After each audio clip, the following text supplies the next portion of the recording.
প্রিয় বন্ধুরা, খলিফা হজরত ওমরের খেলাফতকাল। তিনি 19 হিজরি সনে রোমানদের বিরুদ্ধে একটি বাহিনী পাঠালেন। সেই বাহিনীতে ছিলেন সাহাবী হজরত আব্দুল্লাহ ইবনে হুজাফা। রোমান সম্রাট প্রায়ই রাসূলের সাহাবীদের ঈমান ও বীরত্বের কথা শুনতেন।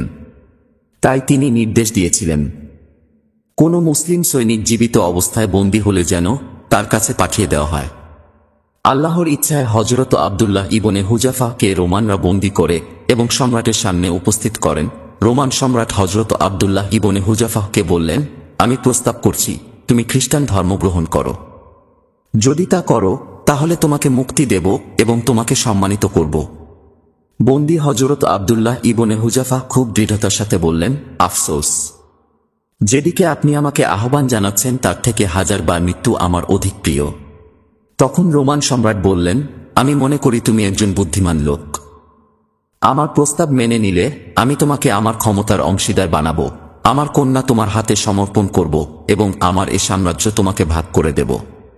বেড়ি পরিহিত বন্দী হজরত আব্দুল্লাহ ইবনে হুজাফা মৃদু হেসে বললেন, আল্লাহর কসম, আপনার গোটা সাম্রাজ্য এবং সেই সাথে আরবদের অধিকারে যা কিছু আছে সবই যদি আমাকে দেওয়া হয়, আর বিনিময়ে আমাকে বলা হয় এক পলকের জন্য মুহাম্মদের দিন আমি পরিত্যাগ করি, আমি তা করব না। রোমান সম্রাট বললেন, তাহলে আমি তোমাকে হত্যা করব। হজরত আব্দুল্লাহ ইবনে হুজাফা দৃঢ়তার সাথে বললেন, আপনার যা খুশি করতে পারেন। এরপর হজরত আব্দুল্লাহ ইবনে হুজাফাকে শুলকাষ্ঠে হাত পা বেঁধে ঝুলিয়ে খ্রিস্ট ধর্ম গ্রহণ করতে বলা হল। এতে রাজি না হওয়ায় বিশাল এক কড়াই এনে তাতে তেল ফুটানো হল। টগবগে সেই উত্তপ্ত তেলে ফেলা হলো একজন মুসলিম বন্দীকে।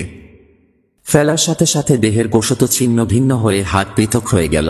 সেটা দেখিয়ে এবার হজরত আব্দুল্লাহ ইবনে হুজাফাকে আবারও খ্রিস্টান ধর্মগ্রহণের আহ্বান জানানো হল।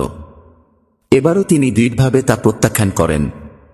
সম্রাটের নির্দেশে তাকে উত্তপ্ত কড়াইয়ের নিকট আনা হয়। এতে হজরত আব্দুল্লাহ ইবনে হুজাফা এর চোখে পানি চলে আসে। এতে তার মন পরিবর্তন হয়েছে মনে করে সম্রাট তাকে আবারও খ্রিস্ট ধর্ম গ্রহণ করতে বললেন, কিন্তু তিনি তা আবারও প্রত্যাখ্যান করেন। জিজ্ঞেস করা হলো, তাহলে কাঁদছ কেন?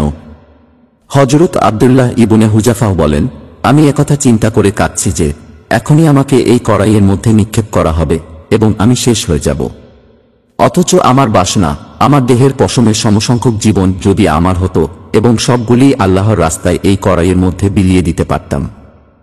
সত্যিই আল্লাহর রাসূলের সাহাবীদের ঈমান ছিল পর্বতের মতো অটল।